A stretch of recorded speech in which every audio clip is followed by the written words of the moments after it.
The Brooch and the Shadow, Chapter 1. My grandmother Eleanor was a woman of quiet elegance and deep, unspoken histories. She didn't speak much of the past, her life before I knew her seeming like a closed book. She was a constant, comforting presence in my childhood, her house filled with the scent of baking bread and the ticking of a grandfather clock in the hall. When she passed away peacefully in her sleep at the age of 85, it felt like the loss of an anchor, a link to a past I didn't fully understand. I'm Clara. I'm 60 years old now, a retired teacher, living a quiet life after my husband passed away a few years ago. As my grandmother's only grandchild, the task of going through her belongings fell to me. It was a bittersweet process, a final act of love and remembrance, sifting through the objects that had made up her life. Her house was modest, but filled with things that held memories for me. The worn armchair where she read, the teacups we shared. Amidst the familiar items, there were also things I had never seen before, tucked away in drawers and closets, remnants of a life lived before I was born. In her jewelry box, amongst her simple necklaces and earrings, I found a brooch. It wasn't flashy, just a silver bird, beautifully detailed, with a tiny dark red stone for its eye. It felt cool and smooth in my hand. I had never seen her wear it. It seemed a little out of place amongst her other, more traditional pieces. I picked it up, examining the intricate carving of the bird's feathers. As my finger traced the outline, I noticed something small and sharp. A tiny, almost invisible catch on the back.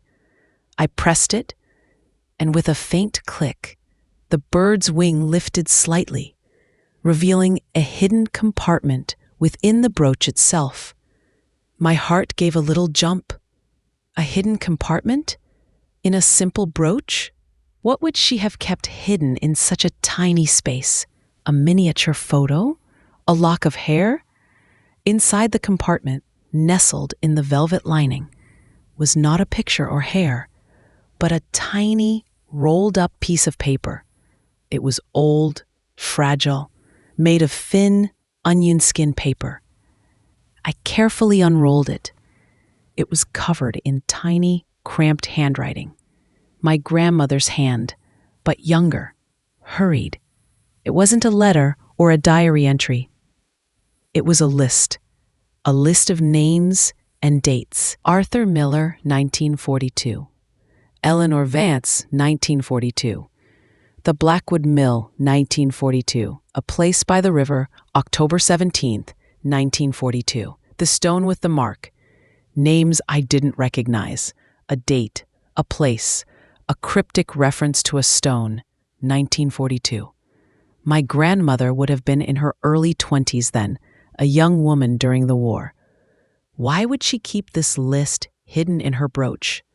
What did these names and places mean? What happened on October 17th, 1942? A sense of unease began to settle over me. The careful hiding of the list, the cryptic nature of the entries, it hinted at a secret, something she didn't want to be found easily. I had never heard her speak of anyone named Arthur Miller or Eleanor Vance. Blackwood Mill was an old, abandoned building on the edge of town, a relic of the town's industrial past. A Place by the River was too vague to mean anything specific. And the stone with the mark, it sounded like something out of a mystery novel. My grandmother's life had seemed so ordinary, so respectable. What dark history could be hidden within these names and places? The brooch, the silver bird with the tiny red eye, felt heavier now, not just with the weight of the metal, but with the weight of the unknown secret it had held for decades.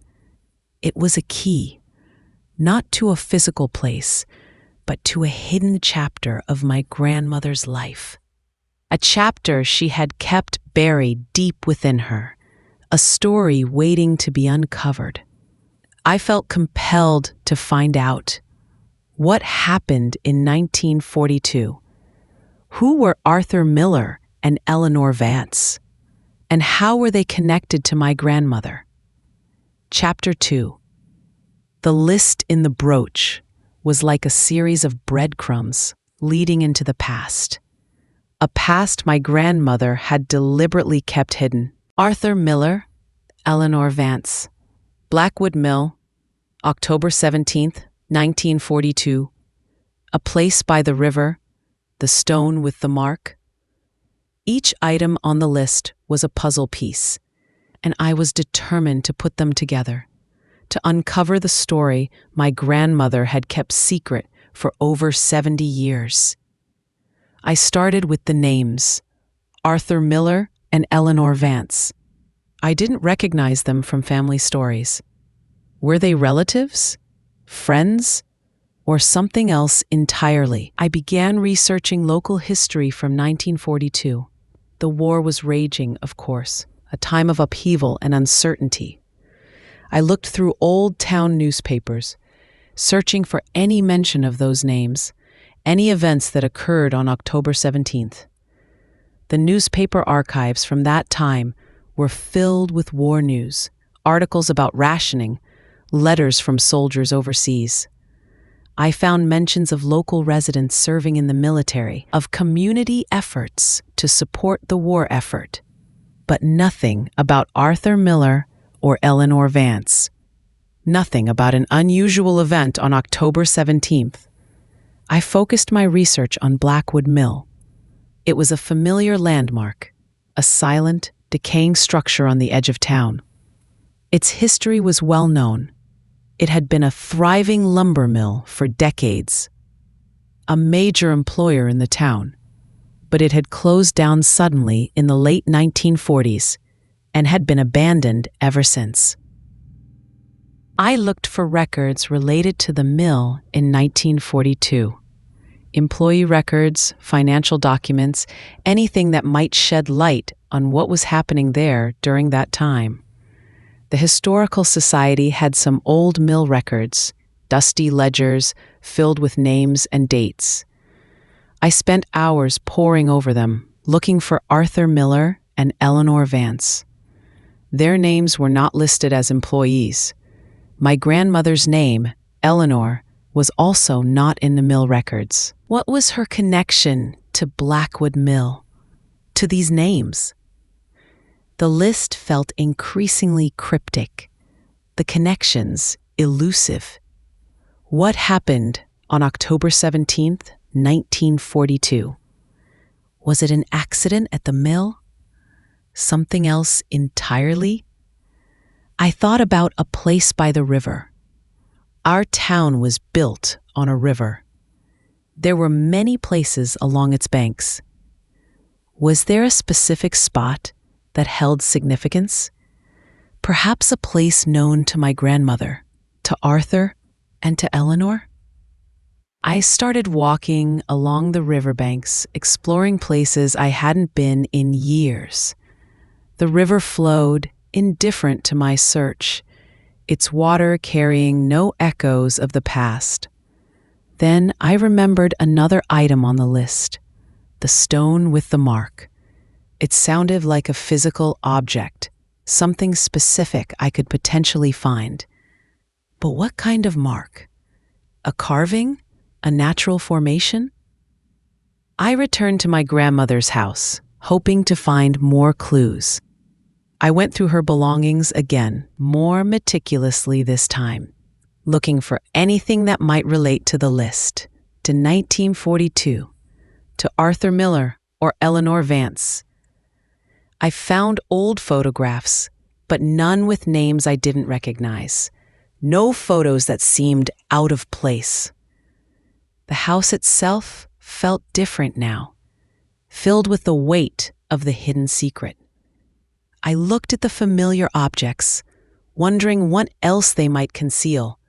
What other stories were buried within its walls? Days turned into weeks. My search felt like chasing shadows. The more I learned about the historical context of 1942, the more the names and places on the list felt disconnected from any public record, from any known event. It was as if the secret was so well hidden, so carefully buried, that there was no trace of it left. The brooch, the silver bird with the red eye, sat on my dresser, a silent reminder of the mystery. I picked it up, examining it again. The tiny dark red stone. It looked like a drop of blood. A chilling thought crossed my mind. Was the secret something dark? Something dangerous? I decided to try a different approach. Instead of focusing on public records, I would try to find out about Arthur Miller and Eleanor Vance through genealogical channels. Perhaps they were relatives, distant cousins I didn't know about. I used online ancestry databases, searching for anyone named Arthur Miller or Eleanor Vance, born around the turn of the century, who might have lived in our region. It was a broad search, yielding many results.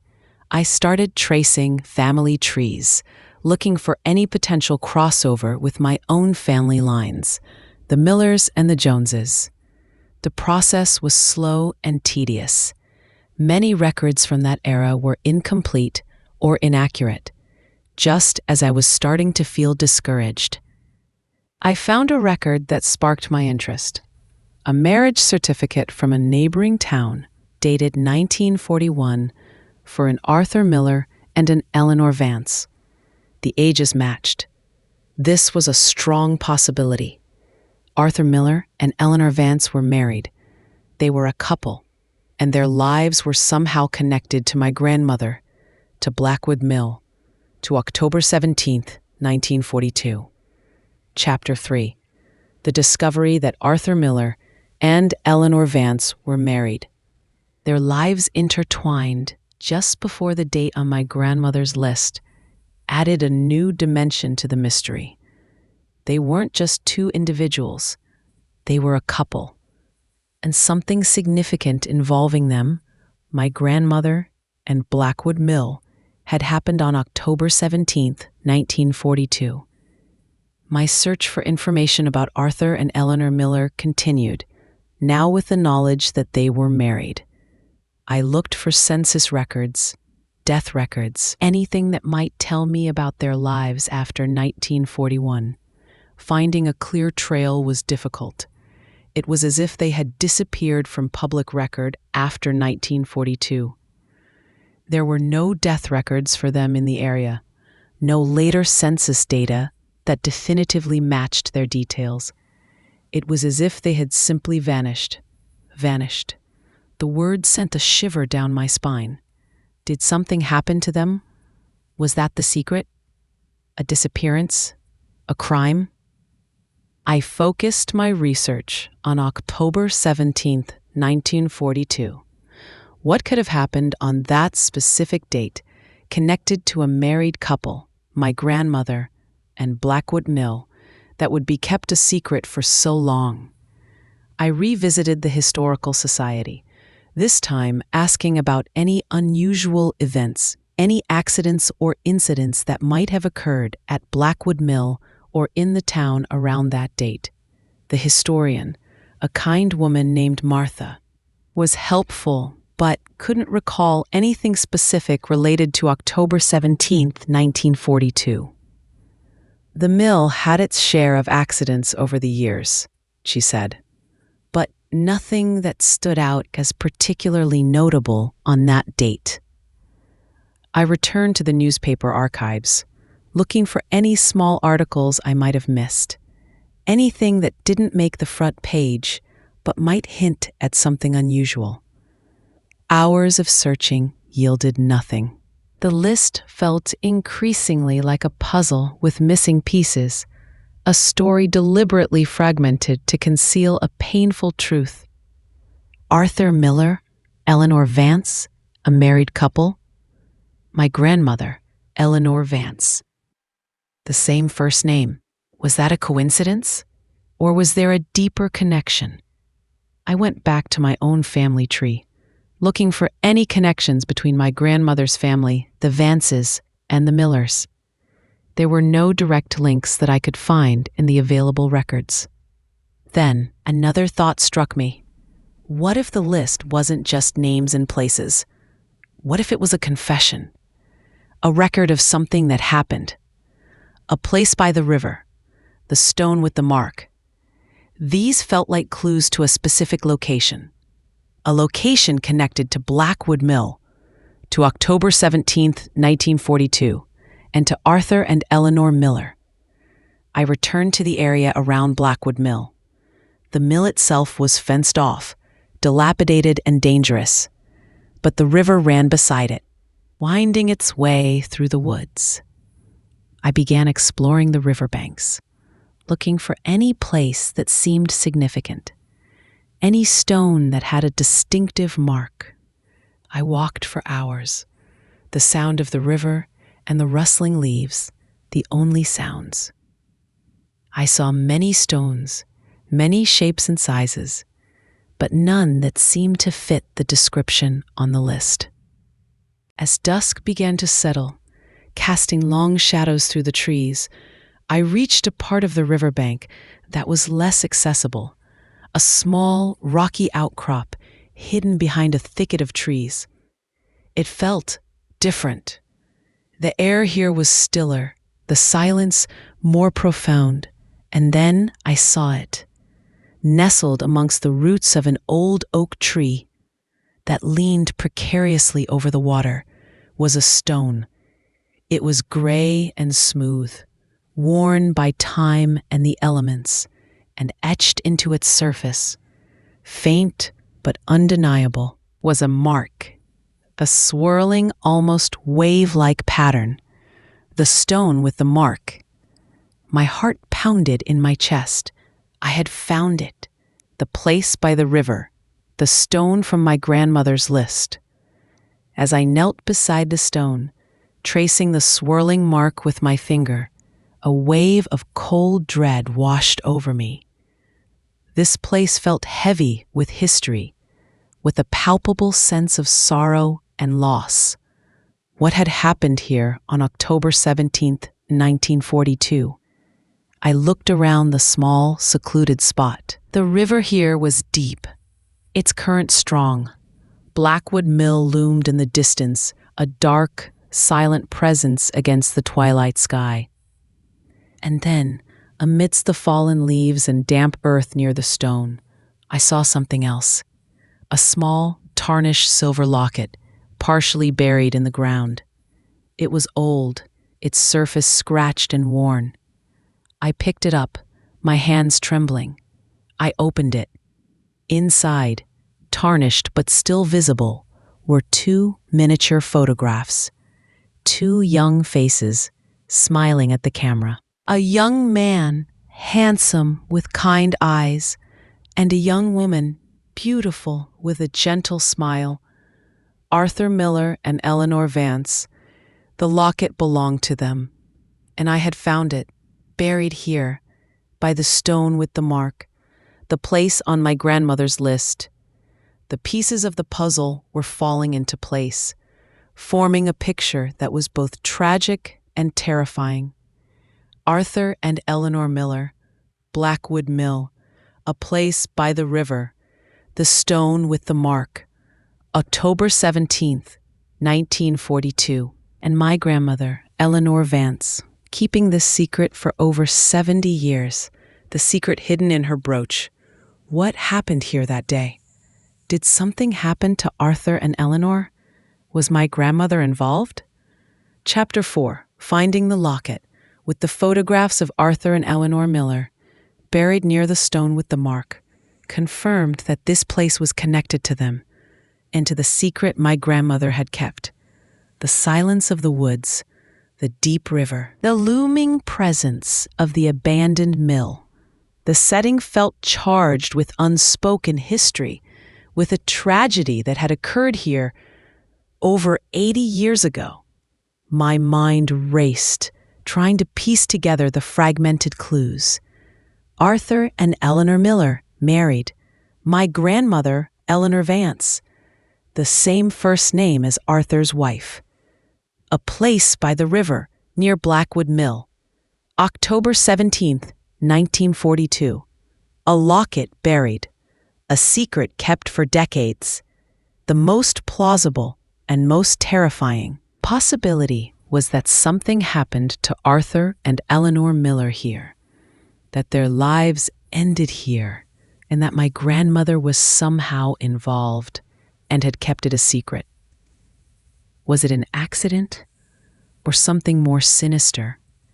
The list in the brooch, the carefully hidden nature of the secret, hinted at something more than just a simple tragedy. I returned to my grandmother's house, the weight of the locket and the terrible possibilities heavy in my hand. I looked at her photos, her belongings, the familiar objects that now seemed to conceal a hidden darkness. The woman I knew as a kind, respectable grandmother had carried a terrible secret, a secret connected to two young people, to a place by the river, to a specific date in 1942. I decided to delve deeper into my grandmother's early life, into the years leading up to 1942. Her journals in the hidden box started in 1918, well before this time, and focused on her secret love for Thomas, the artist. Perhaps there were other journals, other documents I hadn't found. I went through the hidden box again, meticulously examining its contents, feeling along the edges for any other hidden compartments. There were none, just the journals about Thomas, the letters from Mr. Hayes, and the bundle containing the brooch in the list. The name on the list, Eleanor Vance, was my grandmother's maiden name, Eleanor Vance. Arthur Miller's wife's name was also Eleanor Vance before she married. Was it a coincidence, or were they related? Were they the same person? A chilling thought. What if Eleanor Vance, Arthur Miller's wife, was also Eleanor Vance, my grandmother? It seemed impossible. My grandmother's married name was Eleanor Davis. She married my grandfather, Arthur Davis, sometime after the war. Her maiden name was Vance. Arthur Miller's wife's maiden name was also Vance. Were they sisters? Cousins? If my grandmother, Eleanor Vance, was married to Arthur Miller in 1941, and then married my grandfather, Arthur Davis, after 1942, what happened to Arthur Miller? And what happened on October 17th, 1942, that would lead to a locket being buried and a secret kept for decades? The only way to find out was to research my grandmother's life, specifically the period around 1942. Her marriage to my grandfather, Arthur Davis, reportedly happened after the war. Where was she during the war? What was her life like? I searched for marriage records for Eleanor Vance in the early 1940s. I found a marriage certificate for Eleanor Vance and Arthur Miller, dated 1941. The ages matched my grandmother's age. My grandmother, Eleanor Vance, was married to Arthur Miller in 1941. The revelation hit me with the force of a physical blow. The man on the list, one half of the couple connected to the secret, was my grandmother's husband, and Eleanor Vance on the list was her. What happened to Arthur Miller, my grandmother's first husband, on October 17th, 1942, at Blackwood Mill by the river? And why was it kept a secret? Why did she marry my grandfather, Arthur Davis, after the war, without ever mentioning her first marriage, her first husband, or whatever happened that day? The story was unfolding in a way that was both deeply personal and incredibly disturbing. The secret wasn't just about two strangers. It was about my grandmother, the woman I loved, and a hidden chapter of her life that involved a first husband, a date, a place, and a secret so profound she carried it to her grave. I needed to find out what happened to Arthur Miller. Was he the victim of an accident, or was something else at play? I searched for death records for Arthur Miller in 1942 in our region. I found one. Arthur Miller died October 17, 1942. Cause of death listed as accidental drowning. Location Blackwood Mill. Accidental drowning at Blackwood Mill. On the date on my grandmother's list. It fit. A tragic accident. But why the secret? Why the buried locket? Why the list? And then I noticed something else in the death record. The name of the person who identified the body.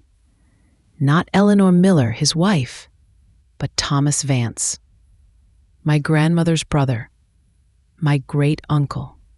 My great-uncle Thomas Vance was the one who identified Arthur Miller's body. Was he there that day? Did he witness the accident?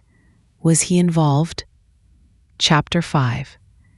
The pieces of the puzzle, scattered across decades and hidden in plain sight, were finally coming together, revealing a story of secret love, tragic loss, and a family secret that had been buried for over 80 years.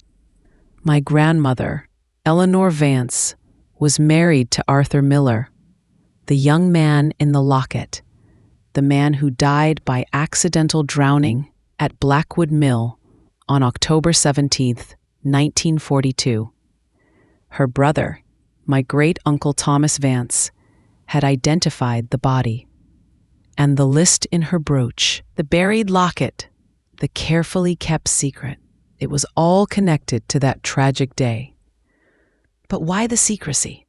Why did my grandmother never speak of her first husband, of the accident? Why did she marry my grandfather, build a new life, without ever revealing this fundamental truth? The answer, I suspected, lay in the circumstances surrounding Arthur Miller's death.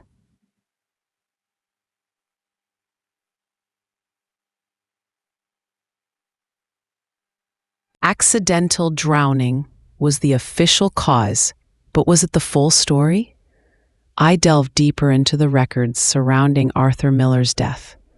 Old police reports, coroner's inquest documents, if they still existed. I visited the county archives, a dusty, quiet place filled with the paper trails of lives long past. It took time and perseverance, but I found some records related to Arthur Miller's death. The police report was brief, concluding that he had likely fallen into the river while working near the mill. The coroner's report confirmed drowning, but there was something in the witness statements that caught my attention. A mill worker mentioned hearing shouting near the river that day, a brief argument before the sound of a splash. Another witness saw two figures near the riverbank just before the estimated time of death, one matching Arthur Miller's description, the other less clear. And then a name appeared in the witness statements that resonated with a chilling familiarity. Thomas Vance, my great-uncle. He was at the mill that day, reportedly visiting his sister, my grandmother, who was working there for a short time. My great-uncle Thomas Vance had been present at the mill, by the river, on the day Arthur Miller died. And witnesses heard shouting. The new, terrifying possibility began to form in my mind. Was Arthur Miller's death not a simple accident? Was there a confrontation? Was my great-uncle Thomas involved? Was my grandmother involved? I had never known much about my great-uncle Thomas. He had died years ago. Family stories portrayed him as a quiet, hard-working man. But secrets have a way of distorting narratives. The thought that my grandmother, the kind, gentle woman I loved, might have been involved in something terrible in a way that led to the death of her first husband was almost unbearable. I needed to understand my great-uncle Thomas's connection to Arthur Miller. Was there a history between them? A rivalry? The journals focused on Beatrice's love for Thomas, the artist, not Arthur Miller. It was a different Thomas. Was my grandmother's first marriage one of convenience? Or was there love there too? I revisited my grandmother's journals about Thomas, the artist. The dates aligned with the years before her marriage to Arthur Miller. It seemed that her deep love for Thomas, the artist, was a separate chapter, perhaps a love she had to give up before marrying Arthur. The list in the brooch. Arthur Miller, Eleanor Vance, my grandmother. Thomas Vance, my great-uncle. 1942, Blackwood Mill. A place by the river. The names on the list were the key players. My grandmother, her first husband, and her brother. The most plausible and most disturbing.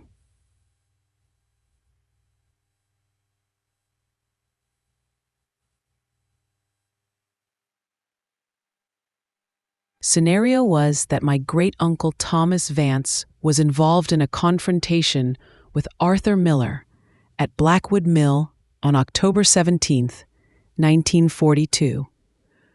Perhaps an argument that escalated, leading to Arthur's death by drowning. My grandmother was likely present or nearby. The death was ruled an accident, but the truth was concealed. Perhaps to protect my great-uncle, perhaps to protect my grandmother, perhaps to avoid a scandal that would have devastated the family. A locket buried by the stone was a silent witness, a memento of the life that was lost. A life taken or lost in a moment of hidden conflict. The secret was about more than just a tragic accident. It was about a potential crime, a cover-up, a burden of guilt carried by my grandmother and her brother for over 80 years. The weight of this revelation was immense. The elegant house, the family fortune.